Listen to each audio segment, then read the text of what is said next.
de revestimiento y una práctica 5 para los epitelios glandulares. Entonces, en esta ocasión es la única en donde un capítulo es evaluado por la parte de laboratorio con 2 prácticas en vez de una, ¿sí?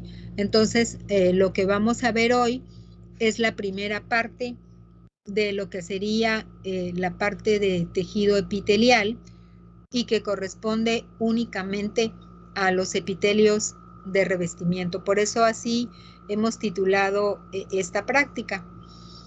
Siguiendo la introducción que trae la práctica en el manual de ustedes, tenemos lo que estoy proyectando. Se ha estudiado a la célula como la unidad morfológica y funcional, y ahora estudiaremos las estructuras formadas por la asociación de las diferentes células, sustancias y líquidos denominados con la palabra tejidos. La palabra tejido tiene su origen del latín texere y del francés tissu, denominado así por primera vez en el siglo XVIII por el médico y químico francés Marie-Francois Xavier Bichat para describir el aspecto de tela o malla que presentaban las capas celulares del organismo humano y que este señor en esa época alcanzó a observar. Entonces, él hacía autopsias y al hacer las autopsias se daba cuenta que los órganos estaban conformados, él decía, por mallas o por telas diferentes. Y entonces él es el que acuña esta palabra de tejido, pero la descripción que nos hace él es macroscópica únicamente porque no existía todavía el microscopio. Entonces, él en un inicio describe macroscópicamente 20 tipos diferentes de tejidos a su parecer de sus observaciones. Y ya fue hasta el perfeccionamiento de las lentes del microscopio óptico cuando se logró observar la existencia de diferentes tejidos que formaban a los órganos y que ya se concluye y se va disminuyendo en número de 20, van pasando a 13 y así sucesivamente hasta que llegamos a lo actual, que son 4 tipos de tejidos básicos. El tejido epitelial, el conectivo llamado también conjuntivo, el tejido muscular y el tejido nervioso. A cada uno de estos tejidos se le otorgaron entonces nombres específicos en relación a la estructura de sus células, a la organización de las mismas y a la función que ellas desempeñan. Y así tenemos al tejido epitelial constituido únicamente por células que se van a localizar sobre superficies externas, como en el caso de la piel, que es de la fotografía que estoy mostrando de epidermis o epitelio plano estratificado, queratinizado de nuestra piel y de los animales, o bien tenemos también a este tejido revistiendo, en este caso, la pared de órganos huecos, como por ejemplo el endotelio o epitelio plano simple, que reviste internamente todos los vasos sanguíneos. La imagen que estoy proyectando es a gran aumento y es tejido conjuntivo denso. Y en este tejido estamos viendo una gama enorme de vasos sanguíneos de diferentes calibres y de diferentes tipos. Comenzamos por aquí con este pequeño capilar linfático que tiene forma de saquito, como ustedes pueden ver, y que únicamente está revestido internamente por estos núcleos que ustedes están viendo, que corresponden al endotelio vascular de este vaso linfático. Tenemos acá una vénula revestida por endotelio y algunos glóbulos rojos en el interior del vaso, y estamos viendo que prácticamente su pared es muy delgada, formada solamente por el endotelio y la lámina basal del endotelio. Sin embargo, aquí estamos viendo una arteriola. Esta también es arteriola. La mayoría son arteriolas. Esta también. Acá también estamos viendo arteriola. Esta ya es una arteria de pequeño calibre porque tiene numerosas capas de células musculares lisas, que son estos núcleos alargados que estamos viendo aquí. Acá también estamos viendo una vénula. Acá son capilares, estos pequeños anillos que están aquí. Y acá también tenemos arteriola, lo mismo que acá, y esta es una vénula también. Entonces, todas estas estructuras vasculares, a pesar de que su calibre no es muy grande, todas están revestidas internamente por un epitelio plano simple llamado endotelio vascular en el ejemplo de los vasos sanguíneos. Pero el tejido epitelial, les decía yo, no nada más es de revestimiento, sino que también cumple funciones de secreción. Y cuando cumple funciones de secreción, entonces este epitelio se va a llamar glandular y está formado por células glandulares que secretan y que producen, que vierten a través de conductos, si fuera una glándula exócrina como la glándula salival que estoy proyectando, en donde a través de conductos el producto de secreción de estas células glandulares es vertido hasta la cavidad bucal. Entonces, este tejido tiene, como vemos, muchísimas funciones dependiendo de su localización, aunque el tejido glandular lo vamos a ver en la siguiente práctica.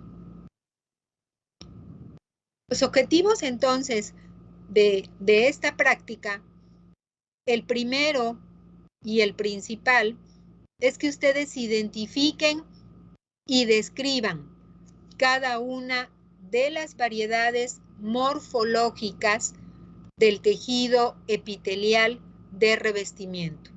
Recordemos que este tejido se clasifica por el número de capas, en simples los de una capa y estratificados los demás de una capa.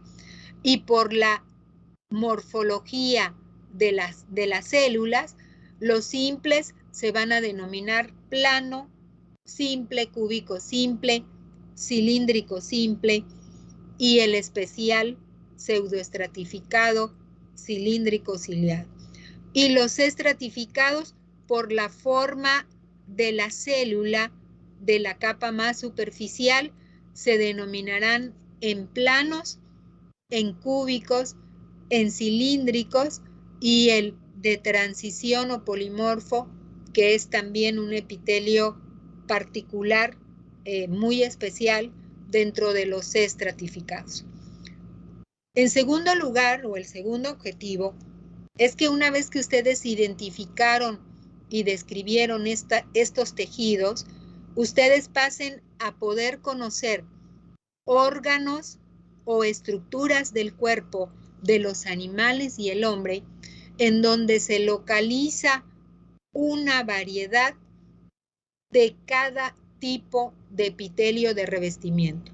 Entonces, al menos tengan el conocimiento, al menos de un órgano ejemplo de cada una de las variedades de los tejidos epiteliales de revestimiento, tanto simples como estratificados. Y que una vez que ya identificaron y describieron los tejidos epiteliales de revestimiento, conocieron ejemplos de localización de cada uno, puedan entonces cubrir el último objetivo, que es el que ustedes puedan correlacionar el tipo de epitelio con la función que realiza, en base, obviamente, a la morfología y a la estructura de la célula y al ejemplo de localización que estén dando, porque les decía yo cuando clasifiqué a los epitelios que los ejemplos tienen que ver con la función que el epitelio realiza en el ejemplo. Muchas veces no es la misma función, aunque el epitelio sea el mismo, si se va a localizar en órganos completamente diferentes. Material a usar en esta práctica es la computadora personal y los atlas impresos o electrónicos de histología normal. Como material biológico, se les proporciona al estudiante cortes histológicos de órganos, cada uno representativo de un ejemplo de localización de cada variedad de tejido epitelial. Para los simples, arteria, riñón, intestino delgado y tráquea. Y para los estratificados, esófago, piel y uréter. ¿Por qué usamos estos órganos? Habiendo tanta variedad de órganos que tienen el mismo epitelio. Bueno, en primer lugar, necesitamos tener un ejemplo.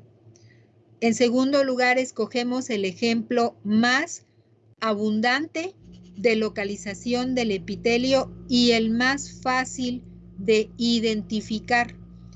En tercer lugar, y yo creo que el más importante, es que en el acervo de nuestro laboratorio de histología de nuestra facultad contamos con cortes suficientes de arteria, de riñón, de intestino, de tráquea, de esófago, de piel y de uréter, que nos permite que cada estudiante reciba de mis manos un corte histológico y un microscopio para que en su lugar pueda ponerse a observar el epitelio. Entonces, básicamente, por eso usamos estos órganos y no usamos otros. Sin embargo, cuando alguno de estos órganos yo no tengo suficientes laminillas porque mis estudiantes me las quebraron, entonces yo lo que hago es cambiar inmediatamente en la práctica el nombre del órgano por otro órgano que sí tengo corte histológico, de tal manera que no hay ningún problema. Lo importante es que ustedes puedan observar identificando al menos un órgano, ejemplo de cada uno de los tejidos o de las variedades de los tejidos epiteliales de revestimiento. El procedimiento entonces consiste en que ustedes observarán un corte histológico procedente de un órgano ejemplo de cada una de las variedades del tejido epitelial de revestimiento, tanto simples como estratificados. Y en su manual de prácticas, ustedes en los círculos impresos puedan dibujar, puedan plasmar con esquemas los distintos tipos de epitelios de revestimiento que están observando en cada uno de los cortes que se les proporciona en esta sesión. Esto lo pueden hacer también si ustedes disponen de una computadora personal y de atlas electrónicos o impresos. Ustedes podrán de manera personalizada poder también realizar sus dibujos en los círculos impresos de su manual de prácticas. Una vez que concluyen el procedimiento en el punto 3, ustedes ya pasarán al punto 4, en donde contestarán el cuestionario al final de la práctica obviamente con el apoyo de la parte de lo que serían los libros, y anotarán al final de su reporte las conclusiones de esta práctica 4. Entonces comenzamos con lo que es el primer corte, que es el corte de arteria, corte transversal de arteria, para que ustedes puedan esquematizar la primera variedad de epitelio simple, que es el epitelio plano simple, llamado endotelio vascular, cuando lo encontramos revistiendo el interior de los vasos sanguíneos. El corte que uso aquí en el laboratorio es un corte transversal de arteria aorta. ¿Por qué uso arteria aorta y no uso otra arteria más pequeña? Porque lo que se trata es de que ustedes identifiquen el endotelio vascular o epitelio plano simple en el interior de la arteria. Y entre más grande sea la arteria, obviamente que las estructuras van a ser de mayor tamaño y les va a permitir a ustedes poder observarlas mejor e identificarlas mejor. Entonces, no voy a usar, obviamente, un capilar, aunque también tiene endotelio, o no voy a usar una arteriola, que son estructuras de la microcirculación. Es decir, son vasos sanguíneos que para verlos hay que usar el microscopio porque son muy pequeñitos. Entonces, definitivamente, para enseñarle a alguien algo que todavía no conoce, debe de hacerse lo más grande posible. Y no hay nada más grande que la arteria aorta, que es una de las arterias elásticas de mayor calibre que tienen los animales y el hombre, independientemente de la especie animal que se utilice. Sin embargo, va a haber un detalle cuando ustedes colocan su laminilla de arteria aorta. Lo que ustedes van a buscar es el endotelio vascular, que es la capa de epitelio plano simple que reviste la luz o el lumen del vaso, ¿sí? Sin embargo, ustedes todavía no saben en qué parte de la arteria van a encontrar ustedes al endotelio vascular, razón por la cual yo explico en una arteria de menor calibre para que ustedes puedan identificar las capas o túnicas que histológicamente forman la pared de un vaso de mediano y gran calibre. Entonces, aunque no hemos visto aparato circulatorio, pero ya van a ver el primer corte de un órgano, en este caso, arteria. Entonces, es necesario que ustedes conozcan la histología de la pared de un vaso de mediano y de gran calibre. Para ello, entonces, yo aquí estoy mostrando una fotografía de mi atlas de una arteria de mediano calibre. ¿Por qué no estoy usando de gran calibre? Porque en una arteria de gran calibre no se alcanzan a ver todas las capas en una sola fotografía, dado el calibre del vaso. Entonces, en este vaso de mediano calibre, alcanzamos a ver las tres túnicas o capas que forman la pared de una arteria de mediano y también de gran calibre. La primera se llama túnica íntima. La túnica íntima en los vasos sanguíneos es el revestimiento interno que tienen todos los vasos sanguíneos, pero en el caso de mediano y de gran calibre, esta túnica íntima está formada por tres capas que podemos identificar cada una de ellas. La primera es la capa de células endoteliales, que es el epitelio plano simple, que ustedes están viendo únicamente los núcleos de la célula plana. al estar de perfil, la célula, lo que ustedes ven en el corte, es el núcleo. Debajo de este epitelio plano simple, estas células descansan sobre una capa delgada que se llama capa subendotelial. Esa capa subendotelial no aparece en la fotografía que estoy mostrando y ahorita voy a explicar por qué no la ven.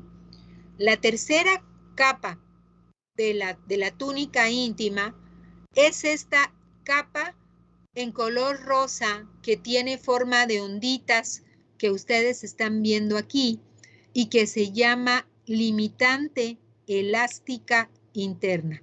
Se trata de una capa de fibras elásticas que forma parte de la túnica íntima y sirve para separar la túnica íntima de la segunda capa, que es todo esto, que se llama túnica media.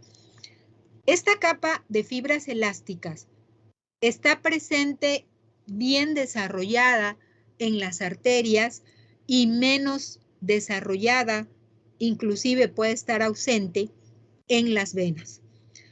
Sin embargo, la característica es que como son fibras elásticas y se estiran y se encogen, la característica es que cuando el individuo ya murió, que es el caso del cerdito donde se tomó esta muestra, entonces este tejido elástico después de la muerte se muestra contraído porque ya no hay presión de la sangre.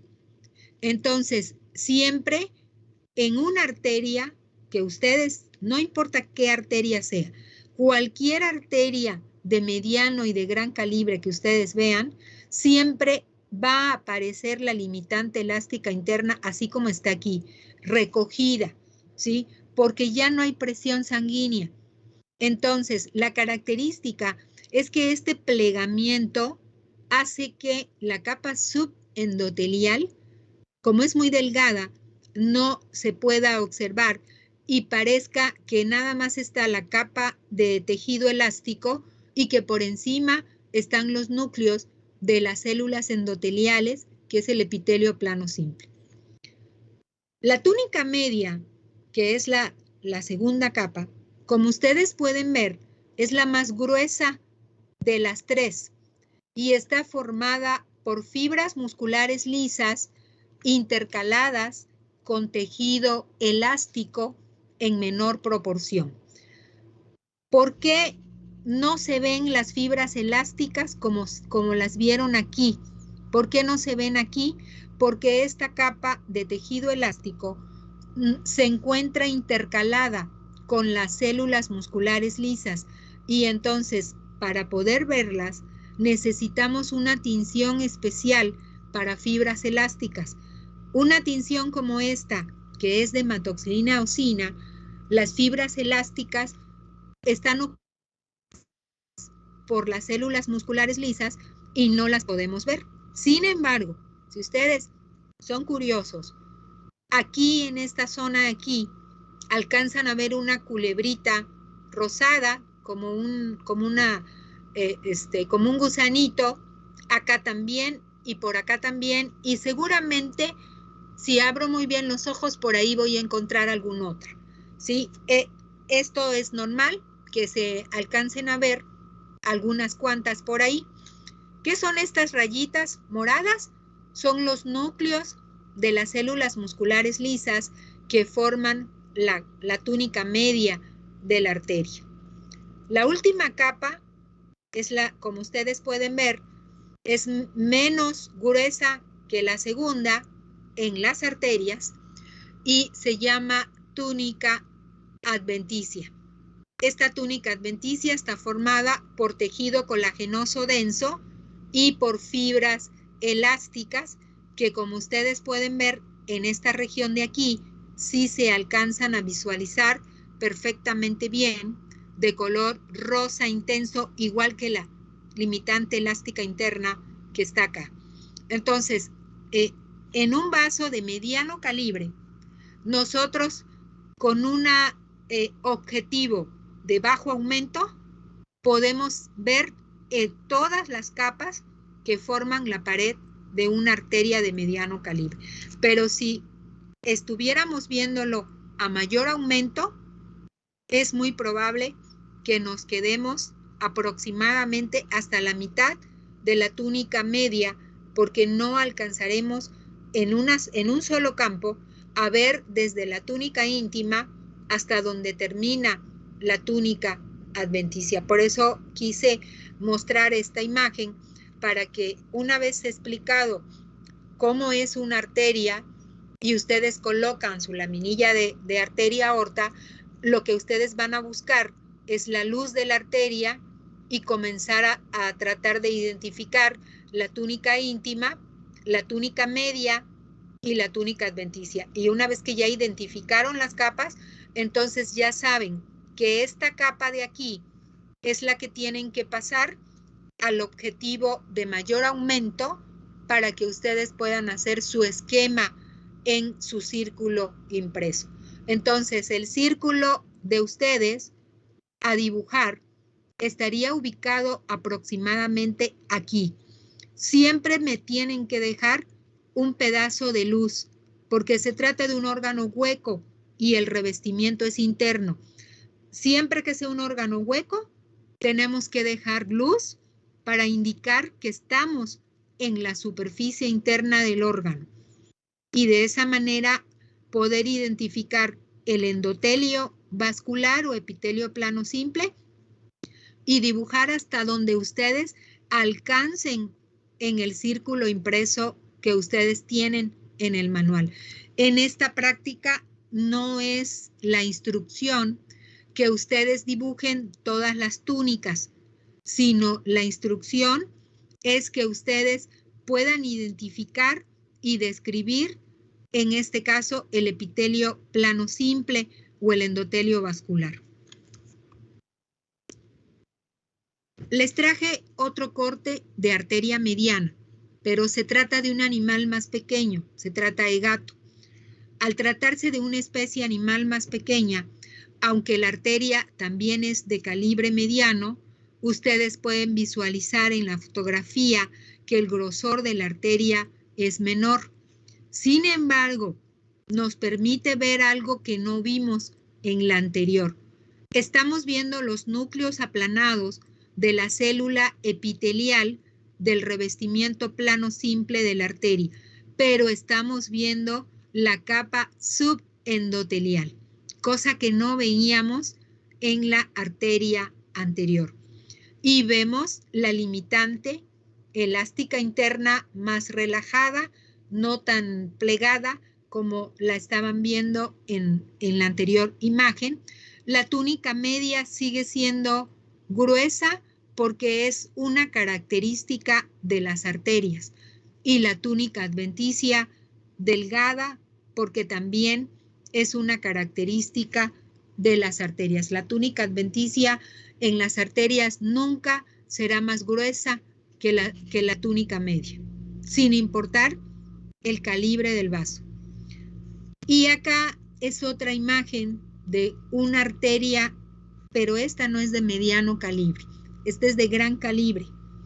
Entonces, al ser de gran calibre, estamos viendo los núcleos en la superficie del epitelio plano simple, y de nuevo la capa subendotelial no la vemos. Vemos la limitante elástica interna en rosa, y debajo estamos viendo ya la túnica media de músculo liso. Eso es lo que alcanzamos a ver, porque aunque la fotografía no es a mucho aumento, pero el calibre de la arteria es muy gruesa y no llegamos a terminar de ver bien la túnica media, y tampoco, por supuesto, la túnica adventicia, la cual aquí apenas sí comienza a quererse ver. Bueno, para el epitelio cuboide, para el epitelio cúbico simple, nosotros vamos a utilizar un corte transversal de riñón para poder observar las estructuras renales que tienen epitelio cúbico simple como revestimiento. ¿Cómo es el riñón? Anatómicamente. Anatómicamente el riñón es un órgano en forma de, como pueden ver ustedes aquí, en forma de judía, en forma de haba, ¿sí? Y eso es anatómicamente. Pero histológicamente, nosotros para poder estudiar al riñón, lo vamos a dividir en dos capas. Una zona medular o médula renal, que es toda esta zona que estoy señalando, y una parte periférica delgada que rodea todo el contorno de la zona medular y que se llama corteza o zona cortical renal o del riñón. Histológicamente, las estructuras que podemos encontrar en la zona cortical son completamente diferentes a las estructuras localizadas en la zona medular del riñón. En la zona medular, lo que podemos encontrar son estos túbulos que en el dibujo esquemático aparecen como líneas y que, como ustedes pueden ver, nacen de lo que sería una zona intermedia entre la corteza y la médula y que terminan aquí en esta región que tiene más o menos una forma estrecha. Esto sería la base y este sería el ápice de esta estructura triangular que se llama pirámide de Malpighi. Entonces, aquí en el interior de cada pirámide, lo que ustedes observan son tubos alargados. Esos tubos alargados que aquí aparecen como líneas se llaman túbulos colectores. Y los túbulos colectores, vistos al microscopio, van a aparecer como estructuras redondeadas de diferente calibre porque el tubo, conforme nace aquí y termina acá, va cambiando de diámetro y por eso no todos son parejos. Como ustedes pueden ver aquí, este se ve más pequeño, estos dos se ven, estos tres, porque este también se ven más o menos del mismo calibre. El revestimiento interno de los túbulos colectores del riñón es el epitelio clásico cuboide o cúbico simple. Entonces aquí están ustedes viendo estos 4 túbulos colectores en corte transversal, en donde ustedes pueden apreciar los núcleos de las células cúbicas que revisten internamente a estos túbulos. Ahora bien, esto es porque estamos viendo la zona medular, pero si en vez de la zona medular viéramos al microscopio la zona cortical, entonces, ¿qué vamos a encontrar ahí? Vamos a encontrar al glomérulo renal o corpúsculo de Malpighi, que es la primera parte de la nefrona. La nefrona es la unidad morfológica y funcional del riñón, que ya se las expliqué cuando hablé de la membrana basal.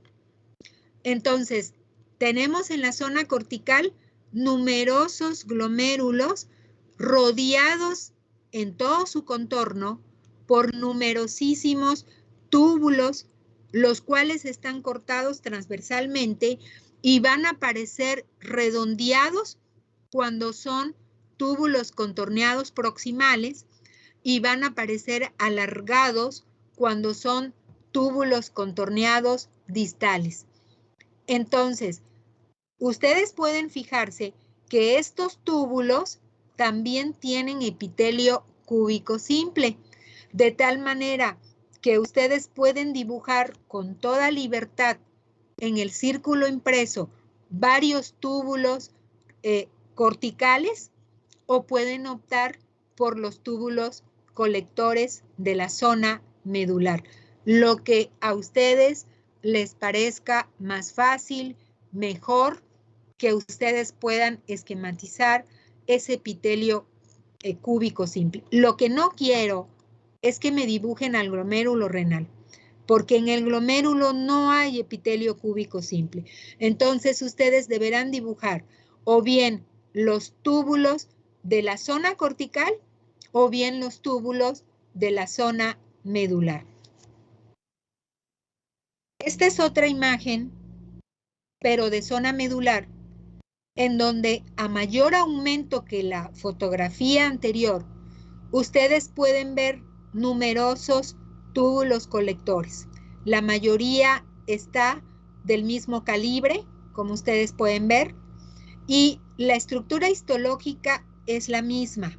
Epitelio cúbico simple reviste a los túbulos colectores. Me gustó mucho esta imagen porque obviamente al estar a mayor aumento, alcanzamos a ver, aunque sea como una línea divisoria, en algunas partes al menos, cómo se separa una célula de la célula vecina. No se aprecia en todas las células, pero sí se aprecia en algunas partes. Y entonces ustedes pueden dibujar mejor y entender que aunque en la imagen anterior ustedes no alcanzan a ver que existe una membrana lateral de estas células, cada una de ellas sí tiene su membrana lateral que la separa de la célula de junto, ¿sí? Acá tampoco se alcanza a ver la división entre las células epiteliales. Ambas estructuras son de muy bajo aumento. En cambio, aquí a mayor aumento y con una tinción diferente, porque eso también ayuda, la tinción obviamente también tiene que ver, alcanzamos a ver al menos un poquito más las líneas que separan a las células epiteliales. Entonces, esta imagen es muy, muy bonita. Y la primera que puse, que corresponde al atlas, está mucho aumento también. Y alcanzamos a ver solamente dos túbulos completos de la zona medular, parte de un túbulo que anda por acá arriba y parte de este túbulo que está en la parte lateral, ¿sí? Y alcanzamos a ver los núcleos de las células cúbicas. En algunas partes, como aquí, alcanzamos a ver ese límite de lo que serían las membranas laterales de estas dos células cúbicas adyacentes. Pero como ustedes pueden ver, se marca muy poco por la coloración. Es una tricrómica de Masson que coloreó, obviamente estamos viendo tres tonalidades. El azul turquesa corresponde al tejido conjuntivo intersticial que rodea a los túbulos colectores, y el que aparece en rosado son los capilares sanguíneos que son muy abundantes en el tejido intersticial de la médula renal.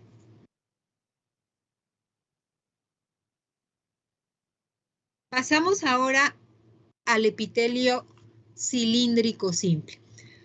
Este epitelio, por supuesto que lo vemos en la mucosa del revestimiento de las vellosidades intestinales, porque es ahí donde la célula cilíndrica se puede ver perfectamente bien, y para muestra de ello, aquí a gran aumento, estoy mostrando parte de una vellosidad intestinal en donde estamos viendo la lámina propia de tejido conjuntivo laxo y el revestimiento del epitelio cilíndrico simple con sus células caliciformes y su cutícula o chapa estriada formada por microvilli en la región apical de las células cilíndricas.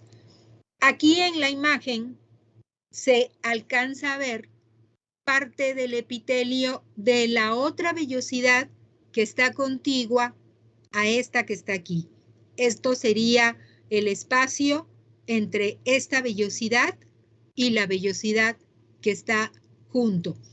Aquí no es necesario dibujar doble, sino simplemente, obviamente, aquí el lado que sería el ideal sería este lado, porque tiene su lámina propia de tejido conjuntivo. En cambio acá solo vemos el epitelio y no lo vemos completo porque no se alcanza a llegar hasta la lámina basal. Esta es una imagen a menor aumento, pero me gustó porque la vellosidad en medio se alcanza a ver prácticamente completa, solo le faltó como que la punta, ¿no? Pero prácticamente está entera. Entonces, nos permite a nosotros ver cómo realmente son las vellosidades enteras desde su inserción hasta casi lo que sería la punta de la vellosidad. Les quiero comentar que la forma de las vellosidades de la mucosa del intestino delgado va a cambiar de forma si es duodeno, yeyuno o ilion. Sin embargo, en este momento no es relevante que ustedes identifiquen si es duodeno, yeyuno o ilion, sino lo que quiero que identifiquen es la vellosidad con el epitelio y su lámina propia de tejido conjuntivo.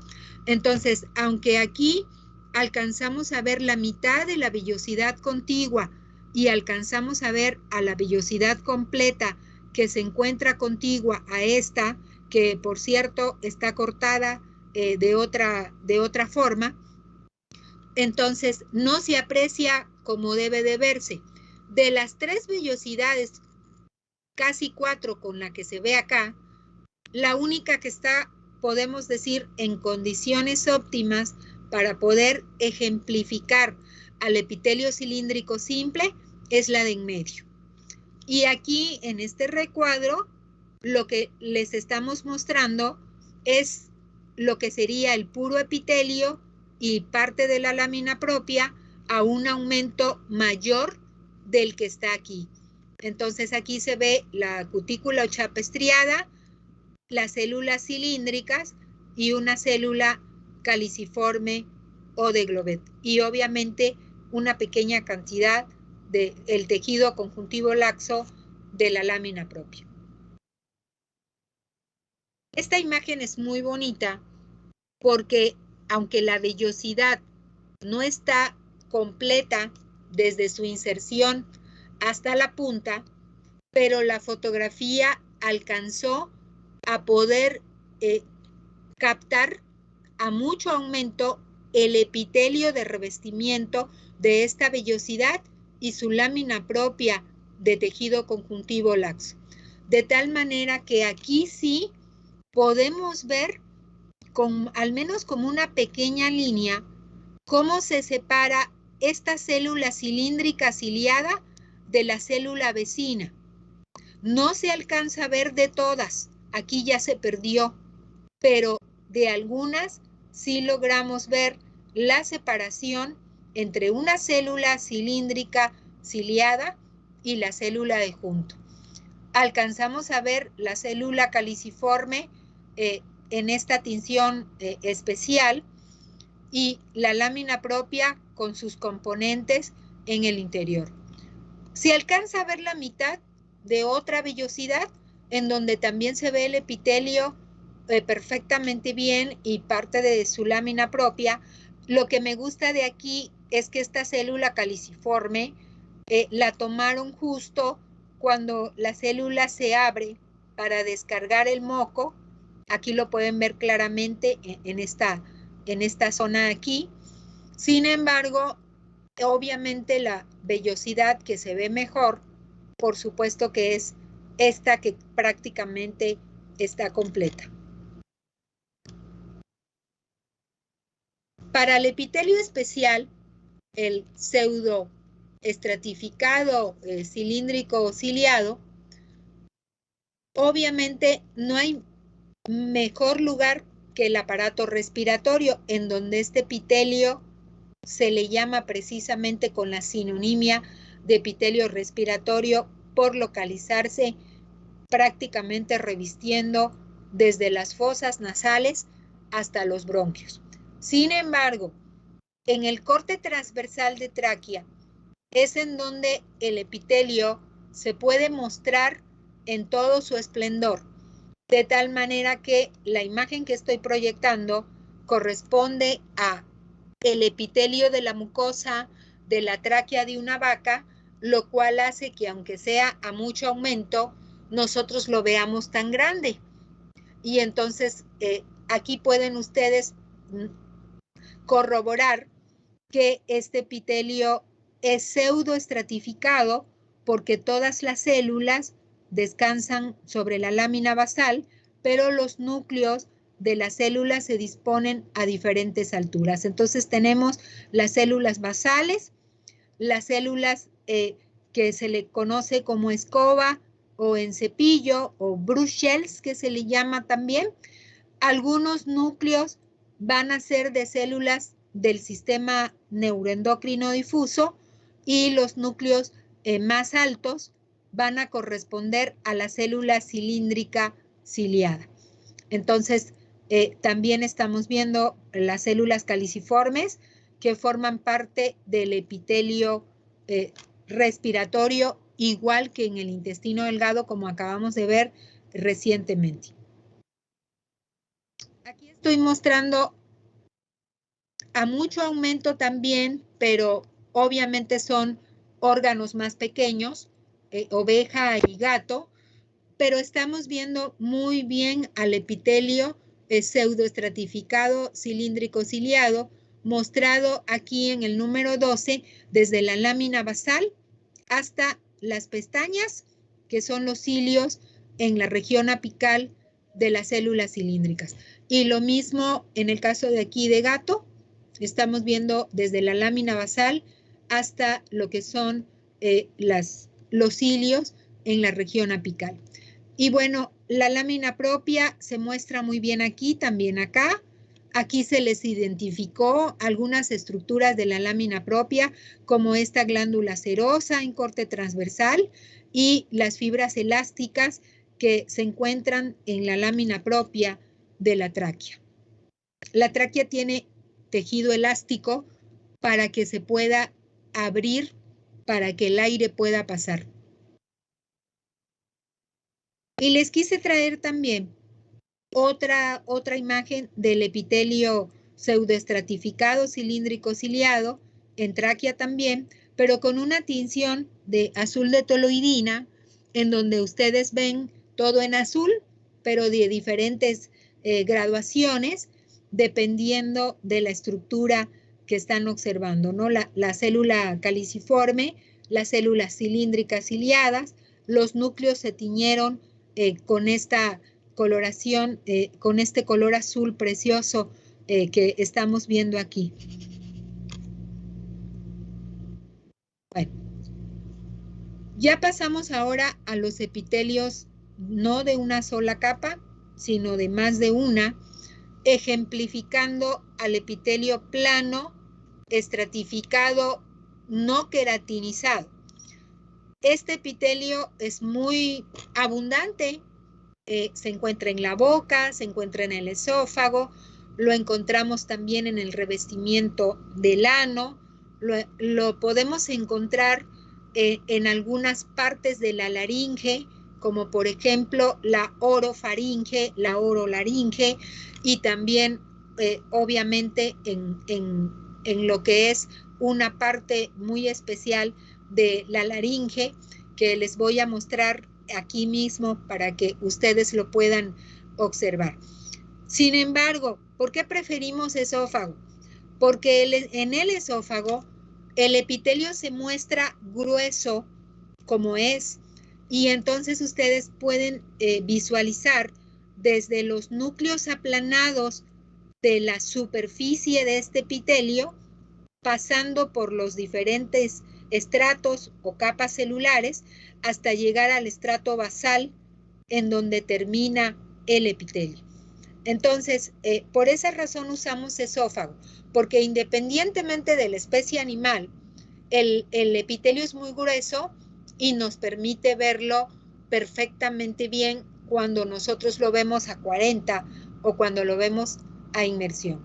La imagen que estoy proyectando nos permite ver la luz del esófago, el epitelio completo con el tejido conjuntivo sobre el cual descansa este epitelio, y nos permite ver lo mismo del otro lado con el mismo tejido conjuntivo. Entonces, cuando ustedes tienen esta imagen, aquí el dibujo de ustedes, ¿dónde estaría? Pues el dibujo de ustedes tiene que estar aquí, dejando un pedazo de luz y dibujando el epitelio completo, o bien en el otro lado, dejando luz hacia abajo y teniendo su círculo aproximadamente en esta área. Aquí ustedes pueden dejar la luz abajo o la pueden dejar arriba. Lo importante es que me dibujen el epitelio completo. Este es otro corte de esófago también, pero a menor aumento. Y como es a menor aumento, estamos viendo las paredes o túnicas que conforman al esófago. Entonces, primeramente la mucosa formada por epitelio plano estriado, no queratinizado, y el tejido conjuntivo que se encuentra debajo. Luego tenemos la submucosa, que sería esta, y luego tenemos la capa muscular, que sería esta capa que no se ve completa, pero más o menos en la fotografía. Como el epitelio no se ve bien porque la imagen es a muy bajo aumento, les puse este recuadro en donde el epitelio y su tejido conjuntivo se alcanzan a ver perfectamente bien. Y aquí pueden ustedes ver las células de la capa superficial, que son con núcleos aplanados, y las de las siguientes capas, los núcleos son redondeados, llegando hasta la capa basal. Quiero aprovechar la imagen para hacer un comentario. Cuando una membrana mucosa está plegada, como en el caso de aquí del epitelio del esófago, y esta mucosa se estira como parte de su función, como por ejemplo cuando el bolo alimenticio va a pasar a través del esófago en la luz para llegar al estómago, entonces este tipo de epitelio en donde se une al tejido conjuntivo subyacente siempre va a presentar como pliegues. Estos pliegues son estos que estamos viendo aquí, y quiero que sepan que se llaman papilas. No tienen nada que ver con las papilas linguales. Se le llama papilas precisamente por la forma que tienen. Entonces, como la forma recuerda al de las papilas linguales, se le conoce a este tipo de estructuras como papila. Aquí estamos viendo cómo sería una papila. Estas estructuras lo que permiten es que el epitelio esté firmemente agarrado, anclado, unido al tejido conjuntivo subyacente, para que aunque la membrana se extienda, se estire, por decir así, el epitelio se mantenga unido a las capas subsecuentes, ¿no? Entonces, la mayoría de los órganos que se estiran, siempre van a ver ustedes que tienen estos plieguecitos, ¿sí? Como por ejemplo el paladar blando, como por ejemplo las mejillas o carrillos, la mucosa interna de la boca, de las mejillas, tiene numerosas papilas en esta región de aquí. Esto también se veía acá. Son estos plieguecitos que están aquí en el corte de esófago que estoy mostrando aquí. Les quise mostrar cómo se ve el mismo epitelio en la boca, ¿sí? Con otra tinción, ustedes aquí están viendo el mismo epitelio que del esófago, desde el estrato basal hasta las células aplanadas con núcleos planos, que le da el nombre al epitelio, ¿sí? Las capas intermedias, el tejido conjuntivo subyacente. Si ustedes son observadores, se darán cuenta que aquí en este corte no hay esa área de papila. ¿Por qué no hay? El corte lo obtuve, la imagen la obtuve del atlas del libro, de tal manera que no sé qué estructura es porque no lo dice. Sin embargo, por no tener esas entrantes y salientes, yo puedo dilucidar que este corte corresponde al piso de la boca. ¿A qué se le llama piso de la boca? Ustedes levanten su lengua hacia arriba y el tejido que está debajo de la lengua, ese es el piso de la boca. Entonces, en esa zona, la mucosa no se estira y al no estirarse, no requiere de estas entrantes y salientes. En cambio, si esto fuera la mucosa interna de sus mejillas de ustedes, el epitelio tendría numerosísimos entrantes y salientes, ¿sí? Porque las mejillas se estiran al hablar y al masticar. Entonces, de hecho se llama mucosa masticatoria, porque se estira cuando nosotros tenemos la boca llena de alimento y se está estirando, ¿no? Bueno, esto es lo que quería mostrarles en el caso de la laringe, epiglotis. Aquí estamos viendo el epitelio, el mismo epitelio que he estado platicándoles. Y fíjense cómo aquí aparecen estas papilas que no son tan pronunciadas como en el esófago, pero que sí se pueden visualizar perfectamente bien, ¿sí? El epitelio es muy bonito, se ve muy bien, los núcleos aplanados de la superficie que le da el nombre al epitelio plano estratificado, no queratinizado.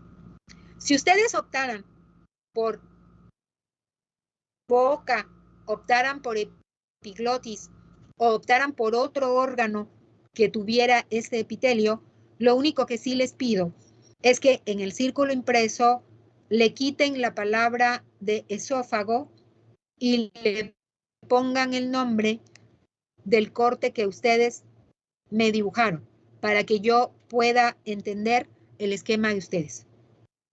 Bueno, ahora pasamos a cuando el epitelio estratificado, plano estratificado, tiene una capa de células muertas, de células aplanadas, de células anucleadas, ricas en queratina y que se llama precisamente epitelio plano estratificado queratinizado, que es el ejemplo más común, obviamente la epidermis de la piel. Aquí estamos viendo en esta piel de cerdo, quiero que sepan que esta piel no lo puse, pero es cuello. Esta piel es del cuello de un cerdo. Es una piel gruesa. Alcanzamos a ver el estrato basal, el estrato espinoso, el estrato granuloso, que es cuando las células tienen gránulos.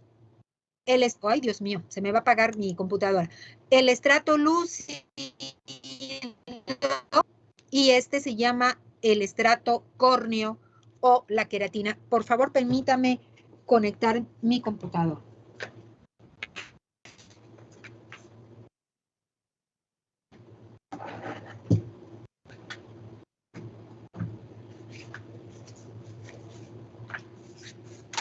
Yo quiero comentar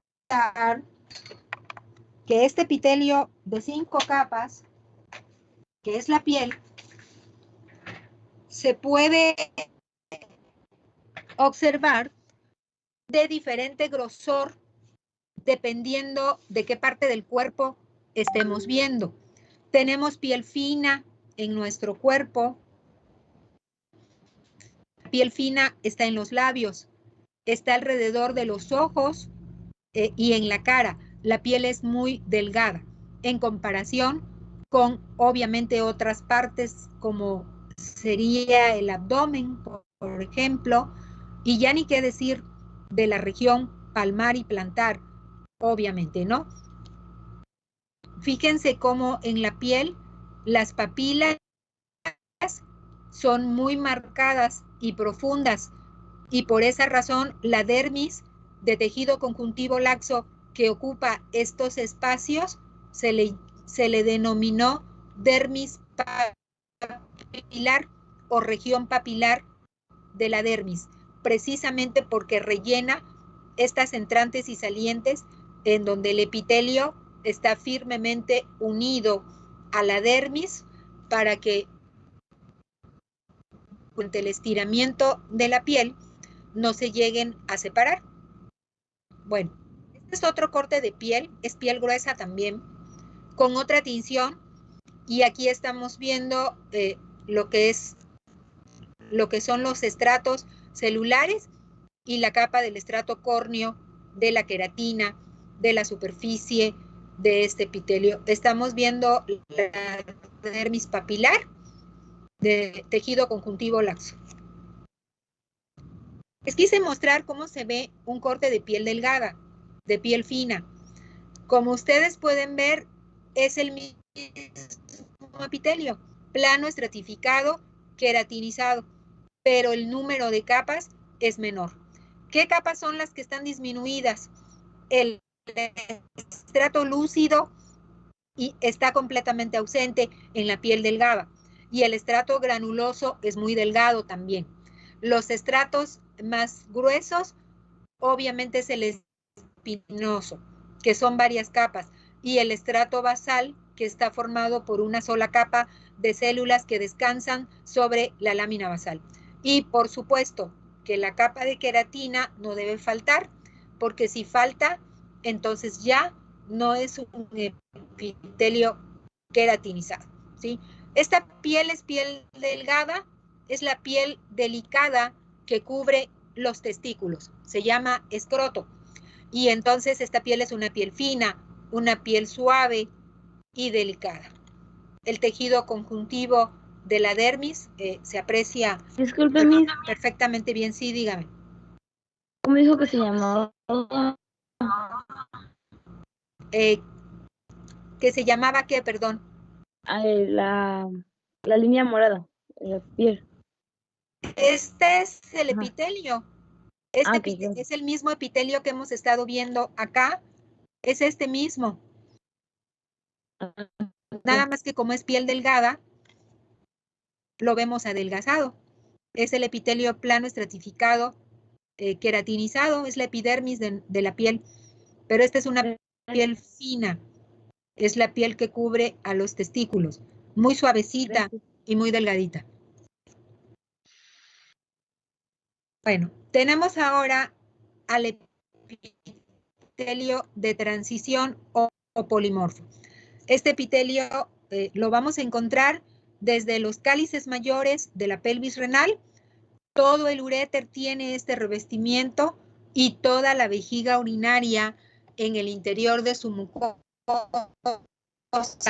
está formada por este epitelio. Les traje 3 fotografías de uréter de diferentes especies animales, pero la laminilla está fotografiada a diferentes objetivos. En la primera imagen estamos con el objetivo de bajo aumento y estamos observando uréter de equino. Aunque se trata de un animal grande, de una especie doméstica grande, pero el corte está muy bajo aumento.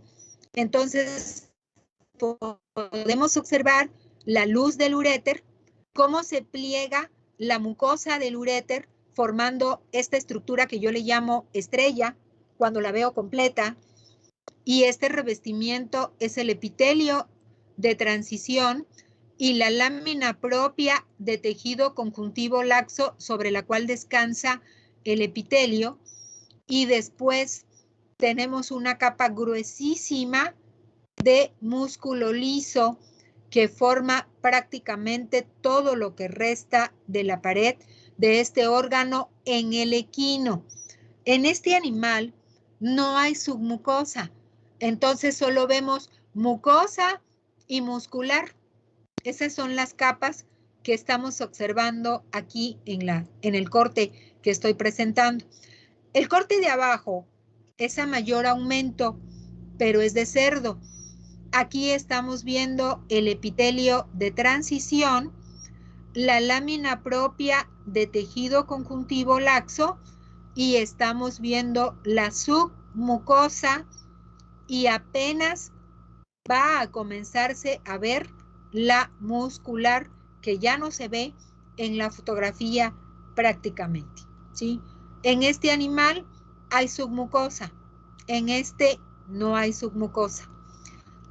Y por último, les estoy mostrando lo que sería el aumento de inmersión, en este caso de un caprino. Estamos observando el epitelio de transición completito desde las células basales hasta las globulosas superficiales y su lámina propia de tejido conjuntivo laxo muy vascularizada. Nos damos cuenta por la gran cantidad de capilares que se colorean de color rosa que estamos viendo aquí perfectamente bien.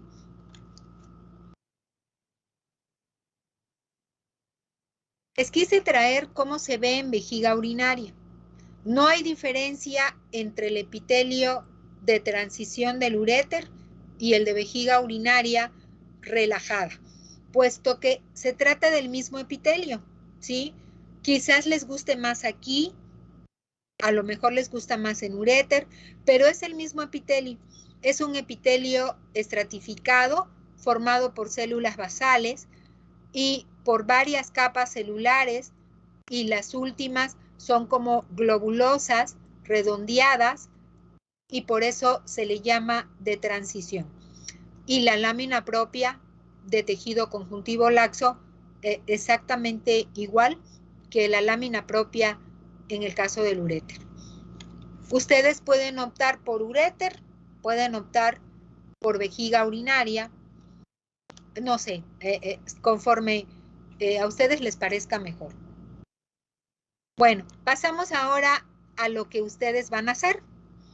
En su manual ustedes tienen el nombre del epitelio, el círculo impreso para hacer su dibujo, el órgano donde deben observar lo que van a dibujar y a qué podemos decir objetivo es el dibujo, ¿sí?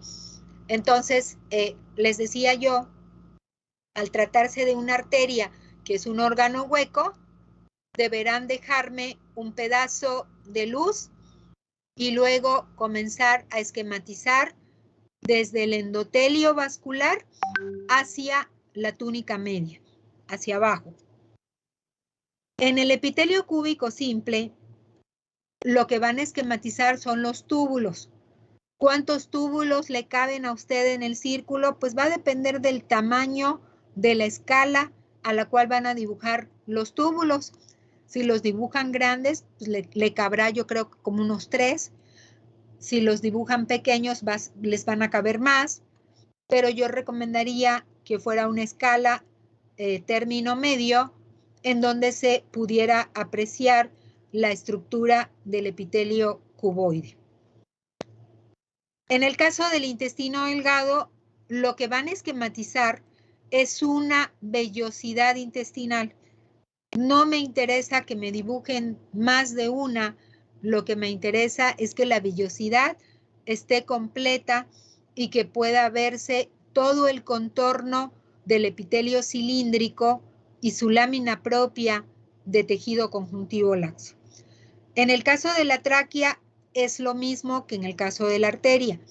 Deberán dejarme un pedacito de luz para que se entienda que están en la luz de la tráquea. Y ya después viene el epitelio de la tráquea y si da espacio para dibujar parte de la lámina propia, lo dibujarán.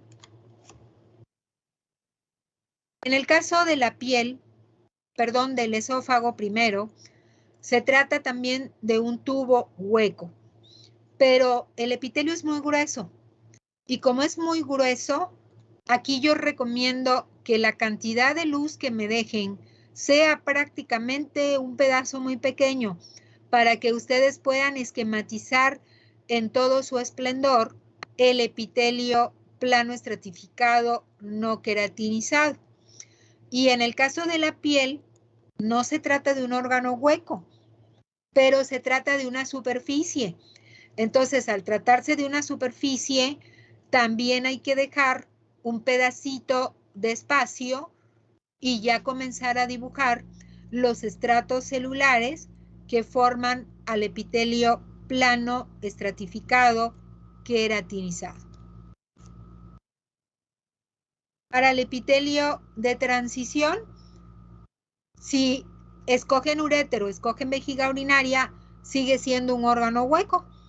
Entonces deberán dejar un pequeño espacio de luz y comenzar a dibujar el epitelio aproximadamente a esta altura del círculo de ustedes hasta donde termina el círculo, ¿no? Para que el epitelio y su tejido conjuntivo al menos se alcance a ver un pedacito. No sé si tengan alguna pregunta de los esquemas. Lo que sigue es el cuestionario. Si tienen alguna pregunta, si no, para pasar al cuestionario, por favor.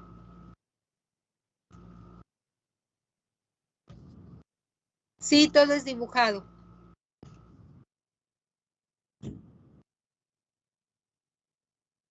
O con los colores que aparezcan en el atlas de ustedes si escogieron un dibujo de ustedes.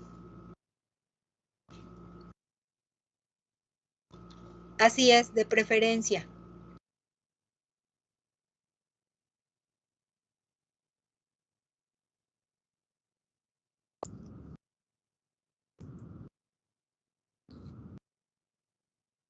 No, no, no, no. El atlas no está en Eminus. El atlas es si ustedes tienen algún atlas electrónico o impreso.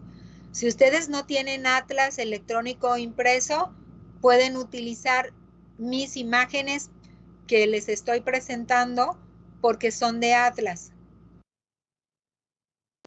¿Sí me entendió? Yo les voy a proporcionar este archivo en la práctica para los que quieran usar mis imágenes.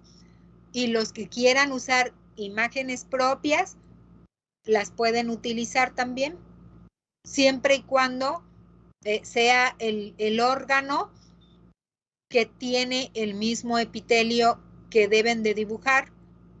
Si no, entonces estaría incorrecto su esquema. No sé si me entendió. Bueno, vamos a pasar entonces al cuestionario. Este cuestionario es el más largo, creo que de todos.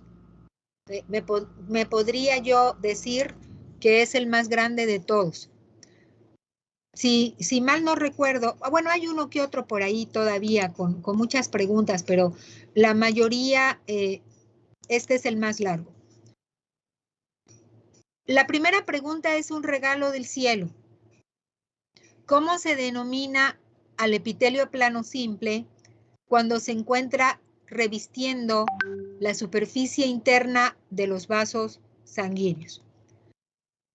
La pregunta 2, ¿en qué estructuras, estoy señalando y no tengo el puntero, en qué otros órganos o estructuras, además de los vasos sanguíneos, se encuentra el epitelio plano simple? Fíjense bien que estoy en plural. Esto quiere decir que no es un solo ejemplo el que deben manejar. Y fíjense bien que dije, además de vasos sanguíneos.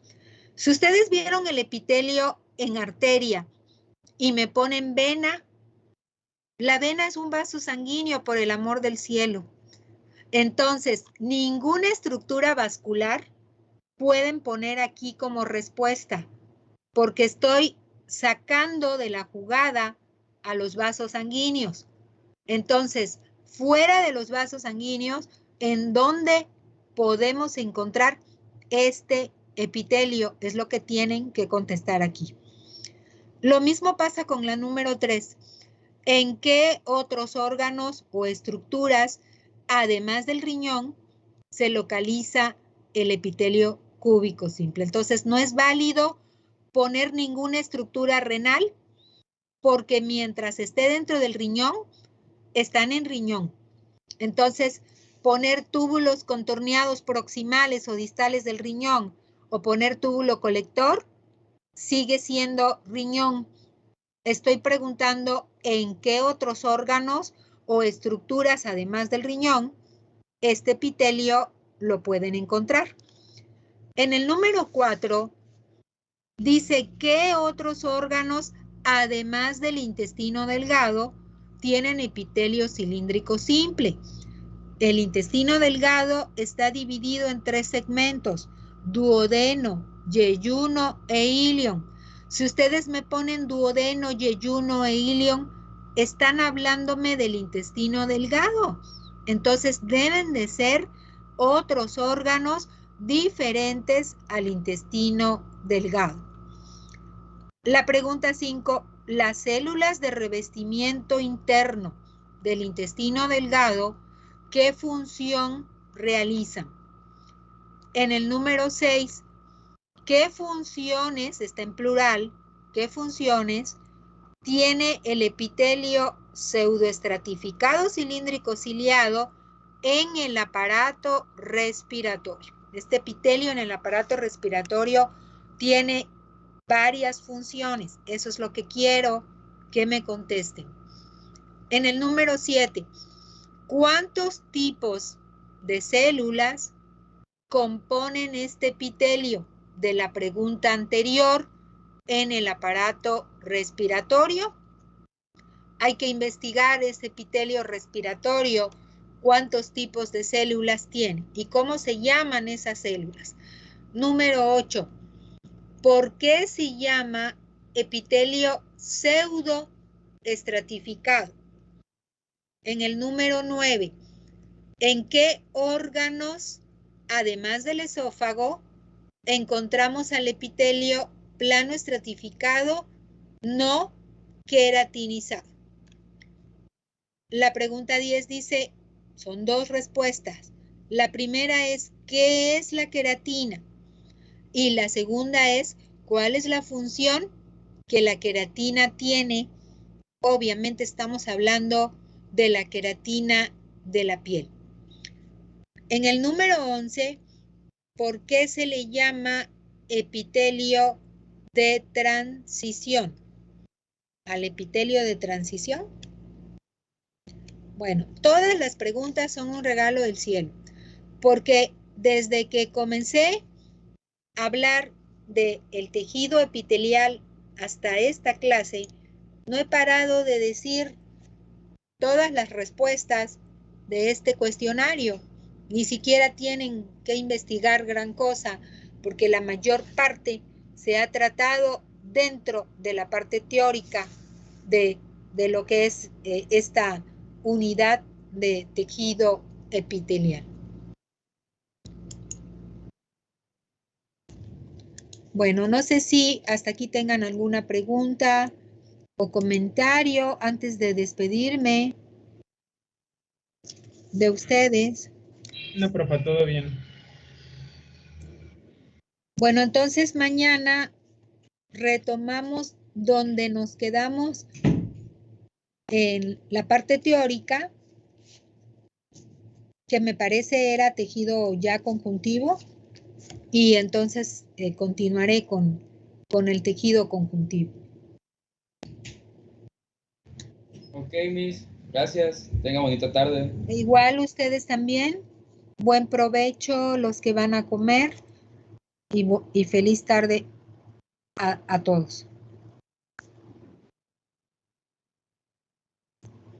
Igualmente, Miss, hasta luego. Hasta luego, maestra. Gracias. Gracias, hasta luego. Igualmente, doctora, hasta luego. Buena tarde, jóvenes.